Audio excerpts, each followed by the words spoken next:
You're listening to the Vint Podcast, where we bring you interviews and stories from around the world of wine and spirits. From winemakers and critics to sommeliers and master distillers, we'll explore the people and businesses who are instrumental in shaping the future of today's food and drinks culture. Enjoy the show. Hello, and welcome back to another episode of the Vint Podcast, a production of the Vint Marketplace, your source for premium and rare wine and spirits. This episode is presented by Corvin. Corvin is the perfect holiday gift, allowing your friends and family to pour a glass of their favorite wine without ever having to pop the cork. My name is Billy Galanko, and we have a really exciting episode for you all this week. One of my favorite guests of all time has returned, Eric Asimov, the chief wine editor of the New York Times. We also have exciting news from the world of wine. One of the biggest countdowns, the Wine Spectator Top 100, wrapped up last week, and we were able to unveil their number one most exciting wine for 2024. We will have a more in-depth YouTube video on the Wine Spectator Top 100, so stay tuned for that. But I'd like to discuss the number one wine. Their most exciting wine for 2024 was Viña don Melchor's Puente Alto Vineyard. What's really cool is a lot of the vineyard is currently planted on its own roots. As we've discussed in the past, after phylloxera, a lot of the world's vineyards are basically taking Vitis vinifera or European grapevines and grafted them onto American rootstocks to make them resistant to the louse, the phylloxera louse. And these vines were basically taken, the vineyard was planted over 100 years ago, it was maintained for a long time, and then the vines that are currently being used to make wine were taken from the old vines, basically cuttings directly planted from Bordeaux. And now the current vineyard has an average vine age of about 35 years old, and that's literally cuttings from these ancient vines that they had that were originally taken from Bordeaux. So in theory, we're only 2 steps away from Bordeaux, although over the decades, the vine material probably definitely evolved to the Chilean climate. But this is really exciting because South America has been on a rise as a whole. I think if you guys go back to our episode from June with Amanda Barnes discussing all of the wines of South America, Chile has really come onto the map in a big way for premium wines, both for Pinot Noir, that's a little more light and delicate and cool by the coast. And then there's tons and tons of amazing Cabernet Sauvignon, Cabernet Franc, and even Carmenere being made in the country. And it's just a really exciting time for Chilean wines. I had thought the top wine this year might come from South America, but I wasn't sure exactly where. My original guess in our little company pool was from Argentina, maybe a Catena wine, but it's really exciting to see South America kind of getting its shine. And I think this is a really exciting wine and something to check out. And again, we're going to have a YouTube video breaking down the full Wine Spectator top 10 of the top 100. So stay tuned for that. Go subscribe so you don't miss that episode when it comes out. But I will say that there were a couple wines that we definitely have been highlighting on our YouTube videos already. In our Pinot Noir episode, we touched on Oregon and Sonoma Pinot Noirs. There were one of each of those in the top 10. Tin Yellow was also in the top 10 at number 3. That was one of our wines in our Iconic Wines of Italy to Know YouTube episode. So definitely go check out some of our past episodes and stay tuned for our breakdown of the full Wine Spectator top 10. Now, moving back to our guest, as I mentioned, it is Eric Asimov, chief wine editor of the New York Times. We had him on. I really recommend everybody go check out his first episode. It was about a year ago. It was really insightful. Basically, what we took away from it is that he's so knowledgeable in all facets of wine, very traditional styles of wine, more cutting edge, kind of like natural styles of wine. He drinks wines from all over. And leaving that episode, we were like, wow, we could definitely talk to him for many more hours. So I was really excited to have him back on. It was very nice of him, again, to take the time to reconnect with us. We had a fascinating conversation about kind of the wine trends that he's seen over the past year, things that he's been really into, things that he's excited about now. And again, he's just a wealth of knowledge and one of the icons in the world of wine. So now we will get to Eric Asimov. But first, this interview is brought to you by Corvin. Corvin is the top wine device that you will ever need for sharing wines with friends and family without having to pop the cork. If you want to allow multiple wines to be shared, tasted, and tried in a single sitting, Corvin is your go-to tool. Now, without further ado, here is Eric Asimov.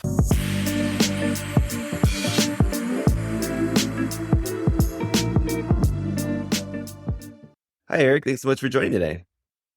Thrilled to be here again. We dove deep on so many topics the first time that we really wanted to have you back on and make sure we we covered some other ground and also just caught up with you, see what you've been doing over the past year. Why don't you give us a little rundown of what you've been up to over the past year?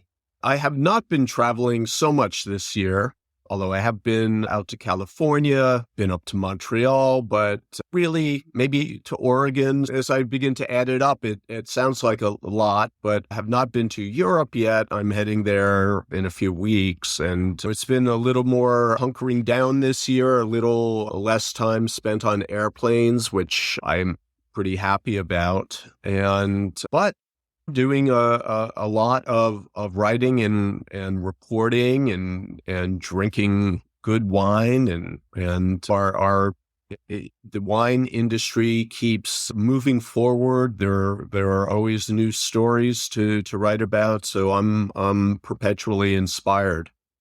Yeah, no, I guess every time you write an article about a different part of the world, I'm in my head just assuming you're there. So I guess that's why I thought you've been traveling everywhere.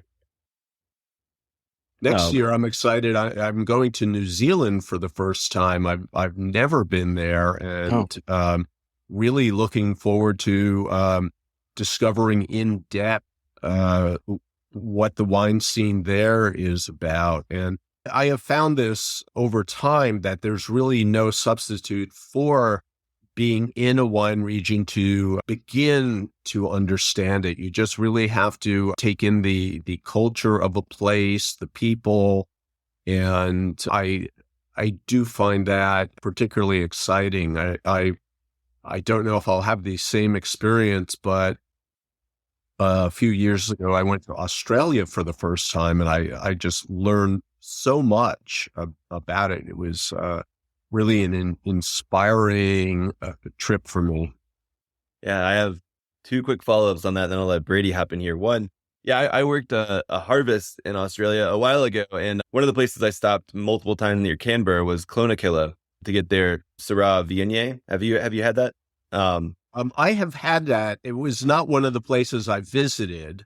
Yeah, it's hard to get to. It's in the middle of nowhere. But I was just noting that because I'm going to go to a tasting later, and back when I first started tasting that wine, it was like $50. And now people, I think, found how good it is. So I just realized, I thought it was like $75 now. It turns out it's $109 now. Retail at certain places. So I'm like, wow. It's crazy. The worldwide demand for good wine is still greater than the supply, regardless of what the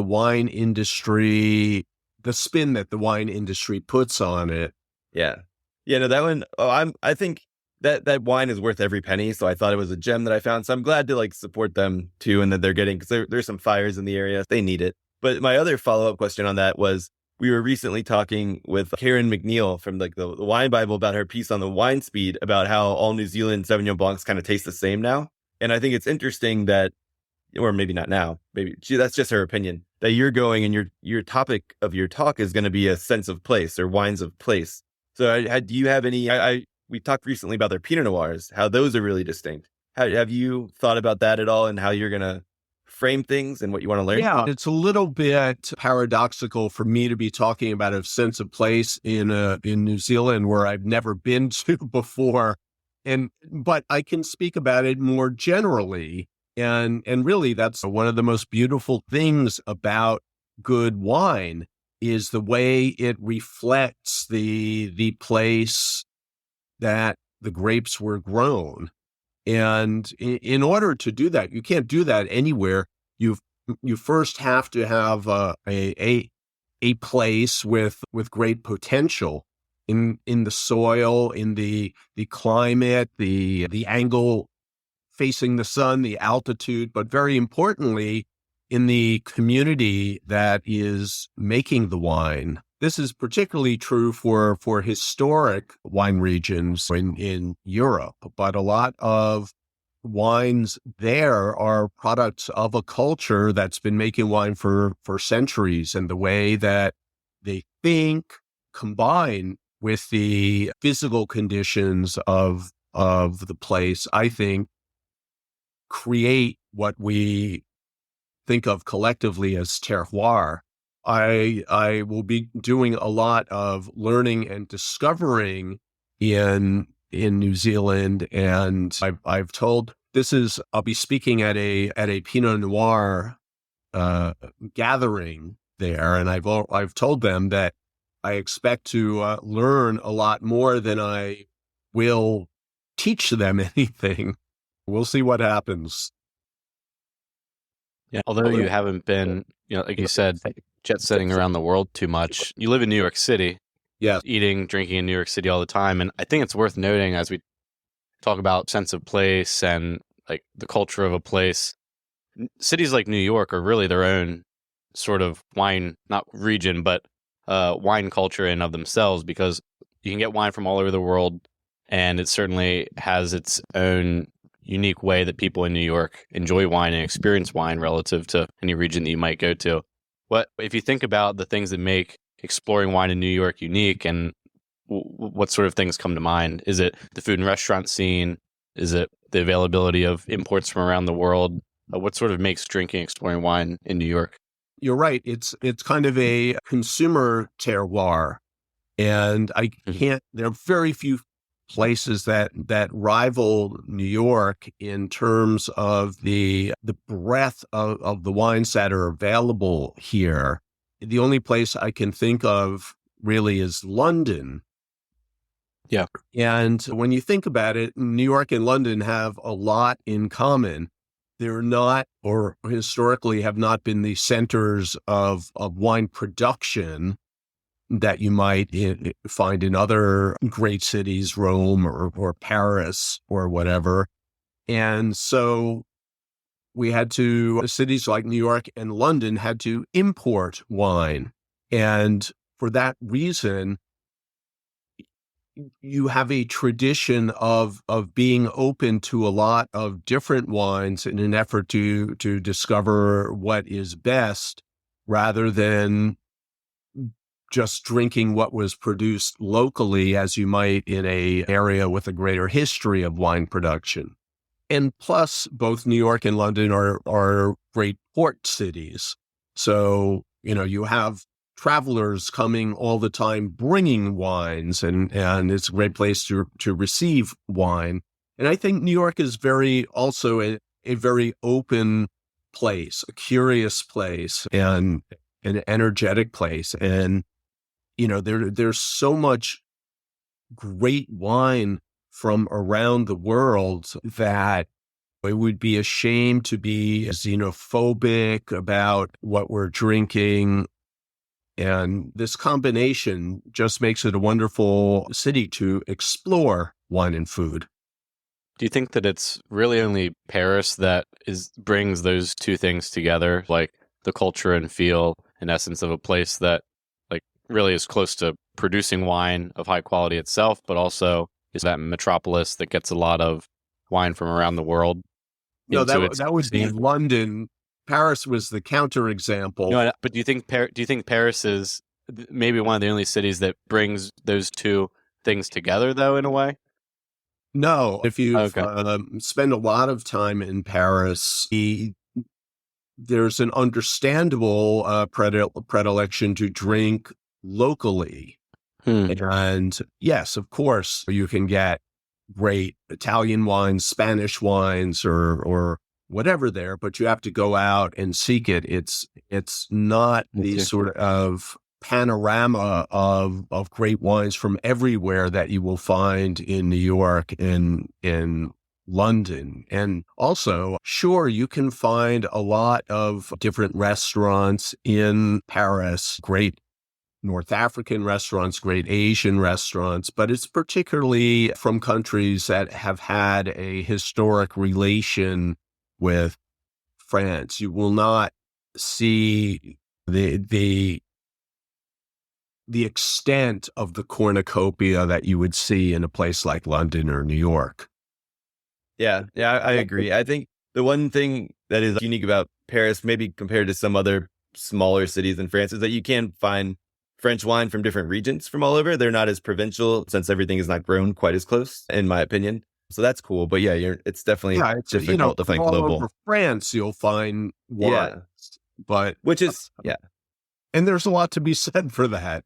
Oh yeah. No, I'm actually going to talk about it. We're working on some YouTube stuff, and I was explaining my journey to becoming a sommelier, and I wasn't really into wine at all. And then I took the wine exams, and I was living in New York at the time. And I don't think, unless I was in London, I could have went from knowing as little as I did about wine to being able to taste so many wines and learn so much without living in New York at that time, because everything was at your fingertips. Half bottles were everywhere. It was amazing. On that front, since New York is kind of the vanguard, we actually here in LA just got a New York natural wine bar. Sauce just opened a location here, which is kind of funny because everything emanates from Brooklyn.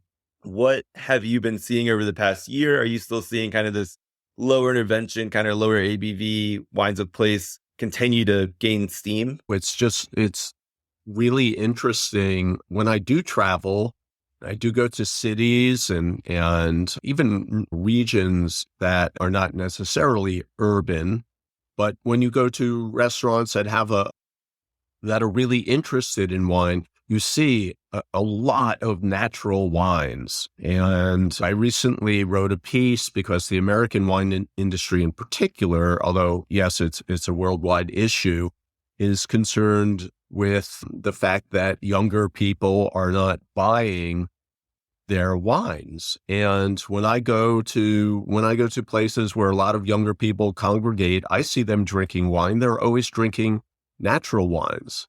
And I think that the mainstream wine industry can learn a lot from that and maybe try to figure out what the appeal is and do a little bit of self-examination there. Do you think there's a correlation between that movement and sort of the non-traditional fast casual movement in the food world, especially here in the U.S. over the last decade? Is there going to be a change, you think, in the way that wine's presented and available in those settings? Not necessarily. First, as I understand fast casual, these are not really areas that you would go to for, or the kinds of places you would go to for wine in particular. So there tend to be places that you do something quickly, and wine is something you want to sit down with. But I do see a correlation is in the term casual, and the places where I see young people drinking wine are places where the intent is to give people a space to socialize and have fun and see their friends. They're not places to like bow down in the temple of wine as a work of art, and let's all talk about the grocery list of how of what it tastes like and smells like, and listen to a sommelier tell us about what kind of barrels were used and the malolactic fermentation. They're places where if people are curious about wine, they can ask questions and you have a staff that's happy to answer them, but that's not the point of places like that. Yeah, I think I've come across an interesting example. I recently did my barber is actually part of a natural wine and golf club. Basically, it's just a group of guys who go multi-talented. Yeah. So they basically get together and just bring a couple bottles of natural wine and have a little bit before they tee off, and then every so often. And I thought that was so cool. And I asked the guy, like, have you always been into wine? The guy who founded it. And he is Filipino, and I basically was turned away from wine. It was too stuffy for me. But then he went there's a place downtown in LA called La Cita, and that's a Filipino and natural wine restaurant. And he's like, when I saw how well these wines paired with my traditional cuisine, it really opened the door for me. And then he just kept exploring.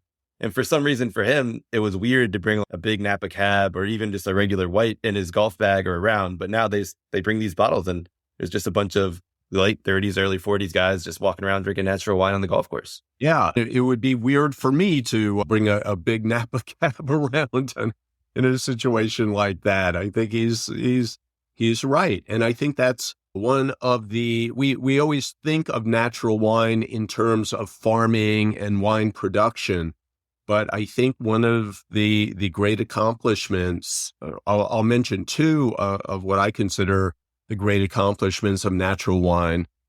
One is knocking it off a pedestal and simply saying, this is a great beverage. We love to drink wine. We're not necessarily praying over it. It's just something great to enjoy with your friends and get over yourself about it. It's not a work of art.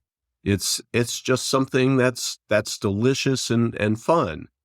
And the second thing is natural wine really rejuvenated an appreciation of local indigenous grapes and styles in a way that if you think back 20 years ago, I don't know if you guys are old enough to think back to the wine culture 20 years ago, but you might remember just through books or whatever, that this was a time of a great wine culture war when there was this real fear of worldwide homogenization where wines would be made from the same handful of grapes deemed noble by some faceless authority.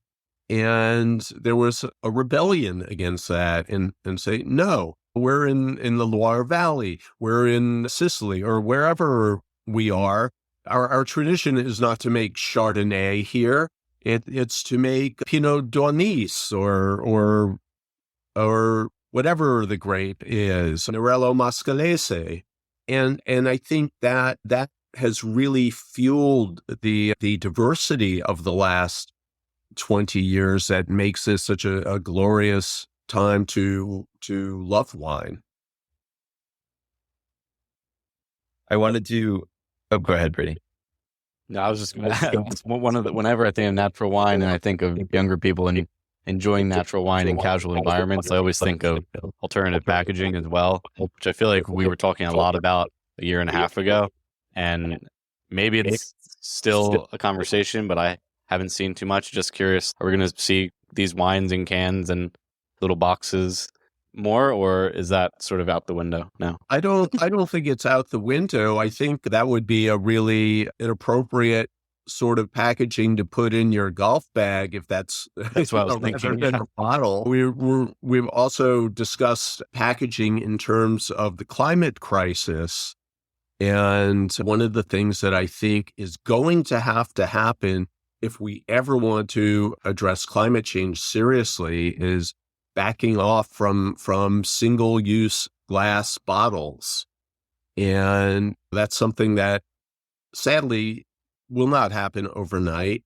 But in the last year, I've seen that there are more successful experiments with reusable, returnable bottles on a small scale, at least in Oregon and in Europe. And I'm not going to predict that this is going to grow, but I really hope it does.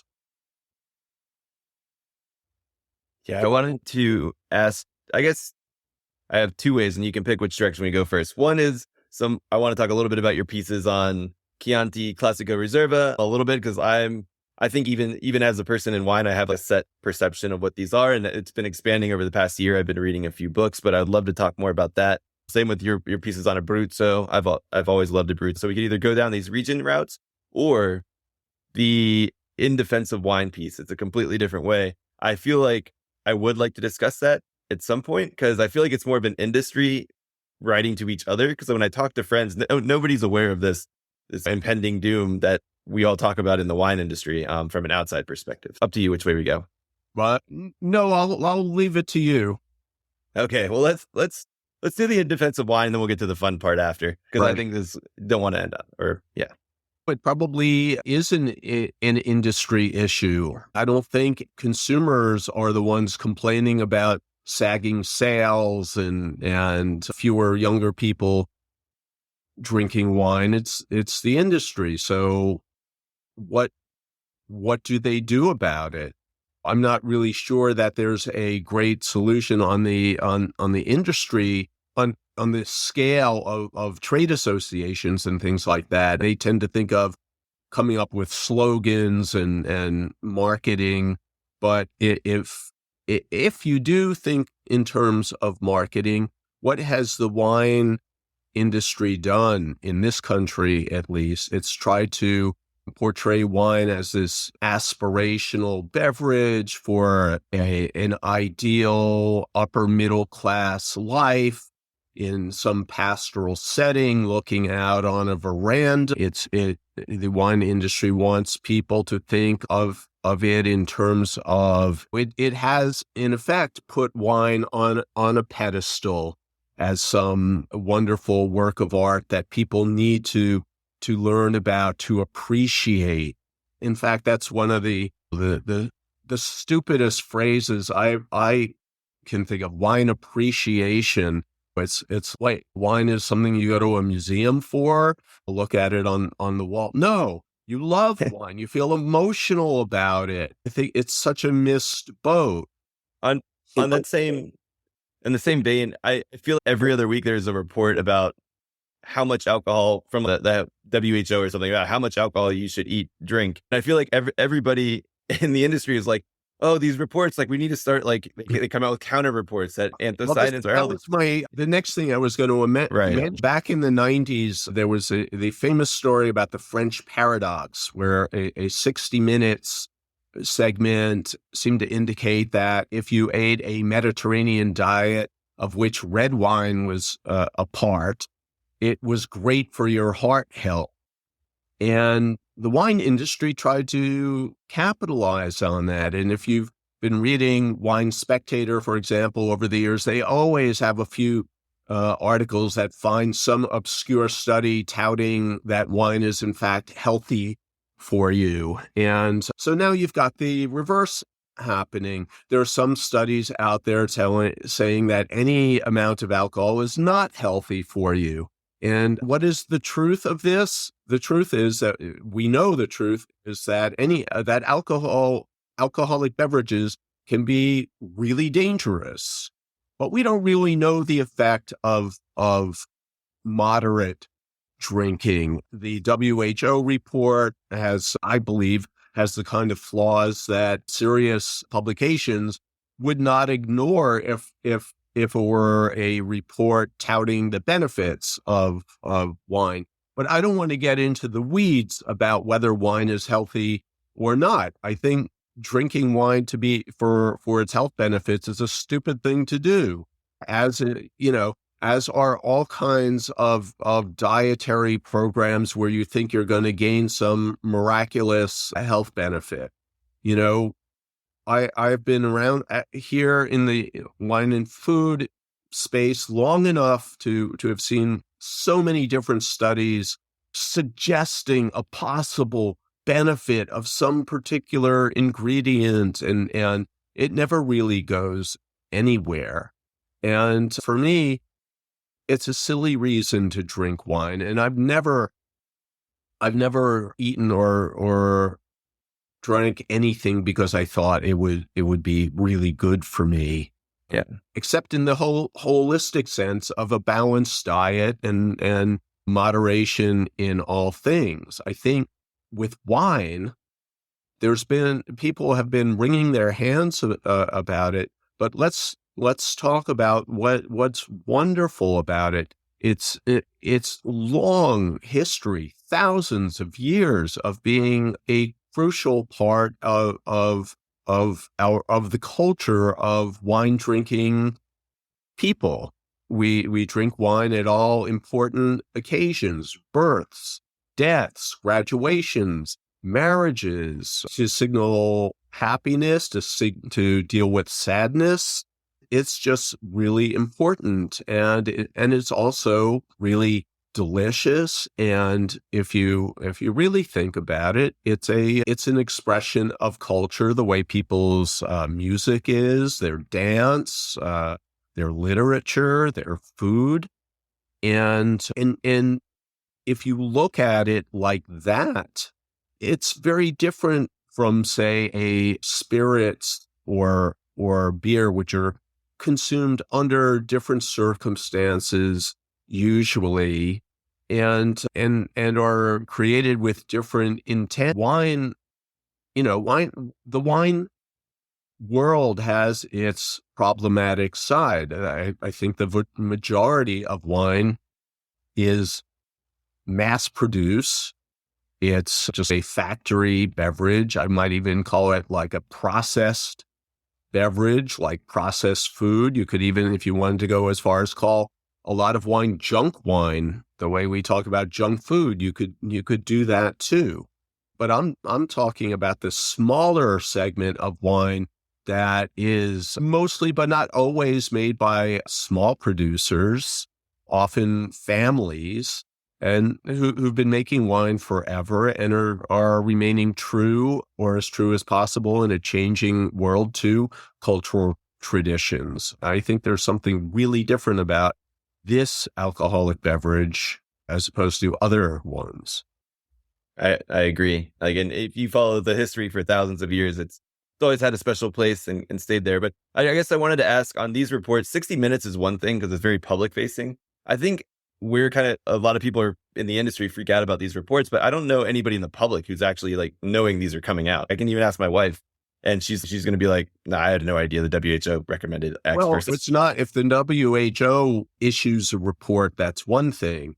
If publications start writing about it, whether the New York Times or it may be mentioned in different health-oriented podcasts, or reported on various websites, or wherever people consume any news, they're seeing this written about. Not everybody, but a lot of people, and it affects people's decisions. That's why the fastest growing segment in the beverage world is non-alcoholic versions of alcoholic beverages.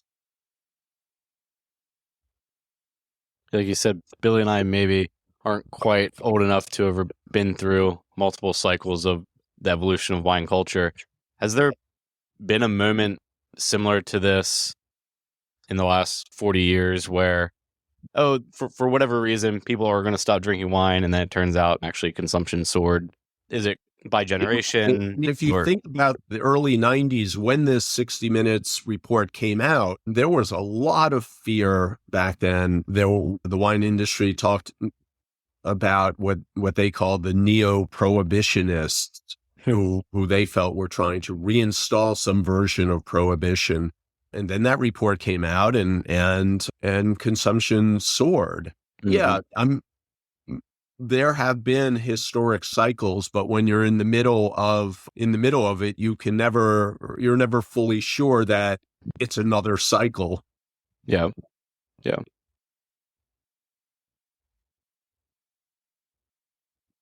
You got it, Billy. Cool. I think that's really insightful, and I agree basically across the board with everything you've mentioned, and the importance of wine. I will say that I'm much less not annoyed, but put off. There's no alcohol-free wine I've had that's remotely close to actual wine, but I've had alcohol-free beers that I'm like, oh, these are fine. So there's something special about wine. I agree. But I've tried hard to find good non-alcoholic wines, and there's a reason why it's really hard to make, because the best wines, we were talking about natural wines before, the best wines there's minimal intervention. The ideal is you have a basket of grapes and it will turn into wine. Of course, you need to shepherd it through that, but you can do that with minimal additions or technological manipulations. But so far, the only way to make alcohol-free wine is to basically put it through an industrial process. Removing alcohol from wine means bringing in like heavy-duty technology, spinning cones or reverse osmosis, and that's it becomes an industrial task, and it's really hard to replace the textural elements of alcohol and its effect on flavors and aromas.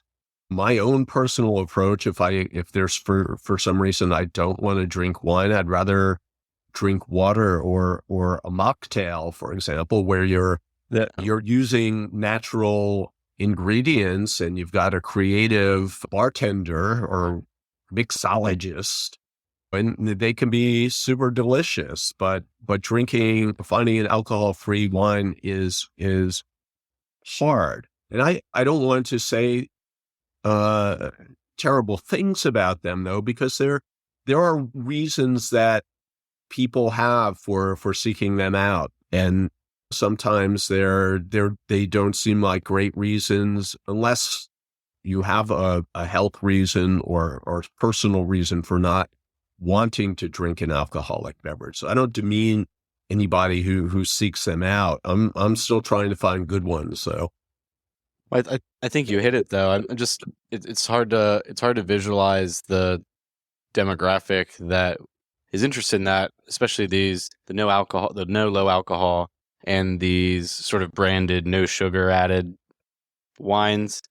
So you have this person who's very conscious of maybe their sugar consumption, whatever that might mean in this context, and their alcohol consumption, but they like wine enough that they still want to drink wine as their beverage in that moment. But those people that would like wine enough, that wouldn't be a good enough substitute for them. As we've said, like if you're into wine, that's not going to be a good substitute for you. And so I just don't understand what subgroup of people is actually seeking that out.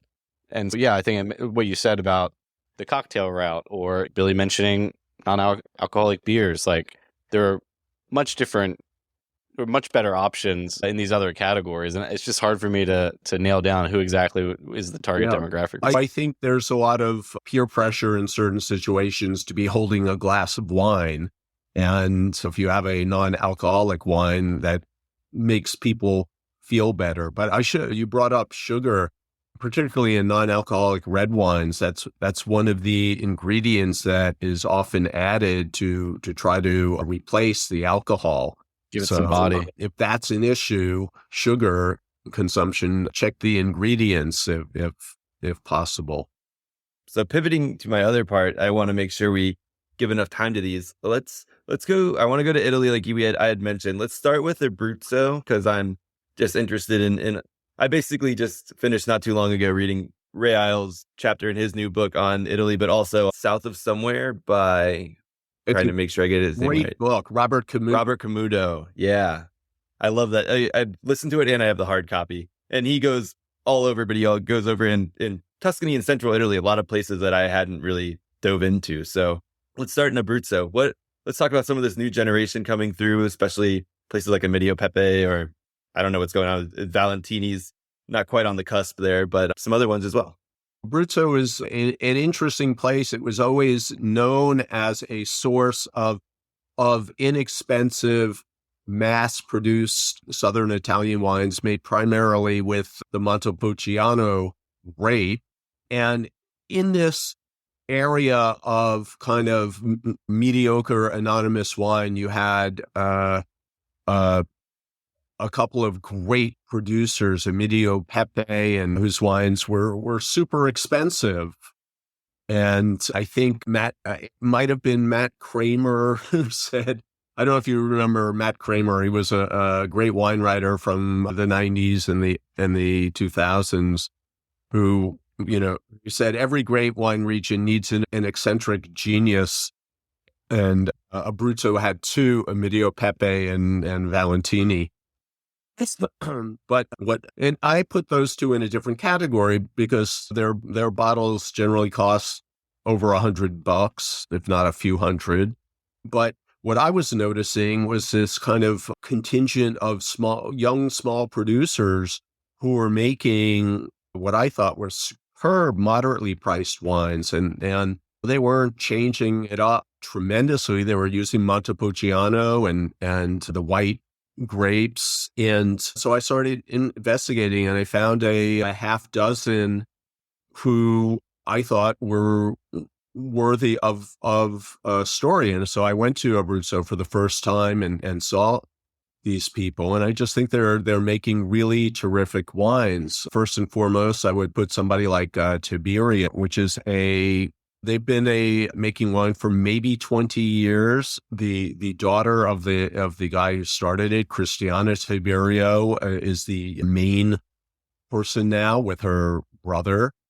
And she's making wonderful wines, including one of the best white wines in Italy. And she will very much make the distinction between Trebbiano, a grape that is easy to grow and found all over Italy and not great, and a particular grape which is no relation, but sadly has the same name, Trebbiano d'Abruzzese, which she's isolated a couple of times and has an old vineyard, a small old vineyard, and makes a wonderful wine from this that is a great wine. But she's also making terrific reds and rosés. Cerasuolo d'Abruzzo is a really interesting rosé. It's kind of dark, cherry colored, as opposed to the super pale Provençal model. It's just a wonderful wine. But yeah, there's a handful of great producers there. Cirelli, De Fermo, Colli Florido, just to name a few. And you mentioned New Generations at Medio Pepe. Those wines are kind of in the forefront of dealing with climate change in that area. Yeah, I found it a fascinating region. Okay, I was just thinking about south of somewhere. I remembered the name of the producer in Umbria, so we'll work our way over. Giampaolo Tabarini. Have you ever had any of his wines? I also read of Tabarini in that book, and I've been looking for those wines for a long time, and I haven't seen them yet. Yeah, they're hard to find, but he sounds crazy and the wines sound really cool. So I was just like, I need to have some. I need to know what they're like. I think I can find some of the Spoletino online or nearby, so I'm actually going to get some of that. But okay, so moving all the way over to Chianti Classico, I think we sell some Fantodi. They have a Chianti Classico, don't they? Yes. They're very well known. Great producer. And I was reading about Il Poggio, those wines from that vineyard as well. So I guess tell us a little bit about Chianti Classico and some preconceived notions that people might have had from 20 or 30 years ago and where it is today. Yeah. Chianti Classico is one of my favorite regions, and I've been yelling about it for the last 6 or 7 years now, because the wines which are based on Sangiovese are beautiful, and you have a new generation of very dedicated producers there, along with long time great producers. And it's a combination of a region which had undergone a lot of change over the last 50 years, just in terms of its own conception of itself, along with producers who are really more serious than they've ever been about farming conscientiously and about using their local grapes.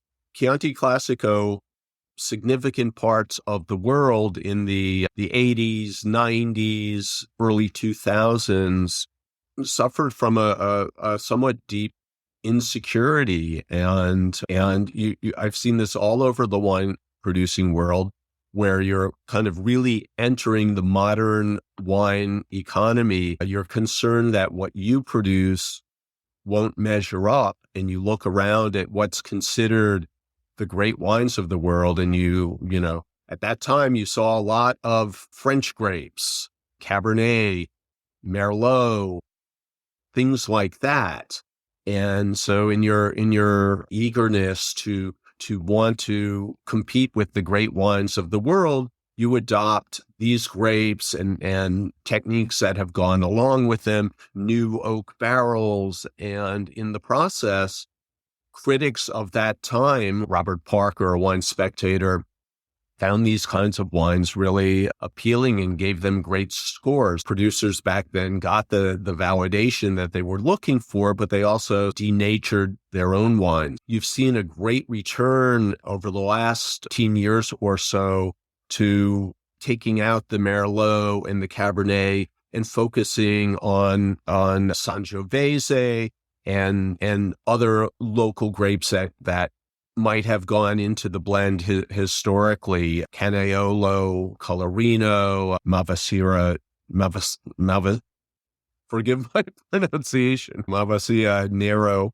And you've seen a relaxing of the oak barrel regimen. People are returning to the big barrels, sometimes of Slavonian oak, sometimes of Old French oak, or even sometimes of chestnut or things like that, if that was the regional tradition. And I think this has been great for the wines. And for a long time, I had a preconception about Chianti Classico Reserva, which is wine that is generally a particular selection by a producer, whether of a vineyard or just a barrels. And it's a wine that would get additional aging. Even as producers were making really good normales, they continue to age their Reserva wines in new oak barrels. And they were always dense and oaky and just really, I found them really unappealing. But over the last 5 or 6 years, I've tasted more and more and was just kind of struck about the purity and how good they were. Still very different from the Normale. They were just tended to be more concentrated but these were not oaky wines. They were clearly identifiable as Chianti Classicos. And this is the way it works for me. You start noticing something and then you look for further evidence. And then when you think you have enough, you write a story about it. And that's what I did. I feel like I've also heard a lot of Psalms start recommending, it's cool now to recommend Chianti Classico again. I feel like it wasn't cool for a while, and now it's cool again. I hope that I've had something to do with it, because I've been like trumpeting this for a while now, and I still haven't seen I haven't seen it anywhere but in Italian restaurants, and a lot of the more expensive Italian restaurants are still like trying to appeal to the ballers with Brunello, which is fine, but I think people are still sleeping on how great Chianti Classico is. It's awesome. Yeah, that really good overview. I'm struck by you mentioning that you haven't been traveling as much internationally this year. And I know you have New Zealand coming up, and that'll be great. And you've done some traveling in the U.S. Curious, just in our last here with you, what's most immediately on your horizon in terms of what you're excited about? I'm sure you're excited about head down to New Zealand, exploring that a little bit more. But just Very in excited your about own drinking. Next year, I really want to go to Germany. I think this is a really exciting time for German wine, not just for Riesling, but I've just seen wonderful Spätburgunder Chardonnays, Pinot Blancs, Sekt. 10 or 15 years ago, German sparkling wine was like horrible. Now it's great. Spain continues to be an obsession. It's maybe the most exciting wine producing country in the world right now. Not because it's better than some others, but because a lot of the changes have been happening there fast and furious and recently and all over the country. And even in this country, wonderful wines in Oregon and California and in Finger Lakes of New York. And to see how wine is going to continue to grapple with these issues, both existential, like climate change, and maybe not so existential, although it feels to the industry that it is, with younger people and these health warnings and things like that. Mm-hmm. I just think it's a fascinating time to be writing about wine. Yeah, that's awesome. Yeah, German wine's always on the radar of wine people and rarely on the radar of enthusiast consumers. Yeah, we started off talking about how Billy, or the Australian wine that is now shot up in price, and how the demand is still overwhelming supply. That's probably not true in German wine yet, except for a small number of producers. And this is the time to get into it. Same with Chianti Classico and Spanish wines. Forget about the handful of super famous names that have been known for a long time. There are all kinds of virtually unknown producers that are just doing amazing jobs. And stay tuned. Keep reading, and these names will come up.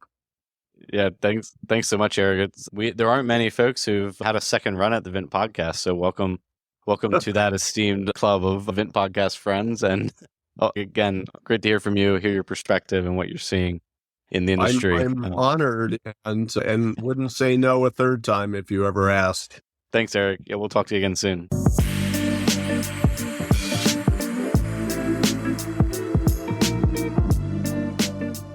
All right. That was our interview with Eric Asimov. I hope everybody enjoyed his wealth of wisdom. I certainly enjoy it every time. Can't wait to have him back on the podcast again.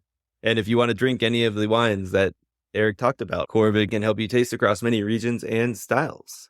Check out their website. They are having great deals for Black Friday right now. The Vint code does not work with the current promotions, but their deals are very good right now. So I highly recommend go checking them out if you're interested in getting anything for friends and family for the holidays. And that is our episode for this week. We'll be back with another episode next week. Cheers.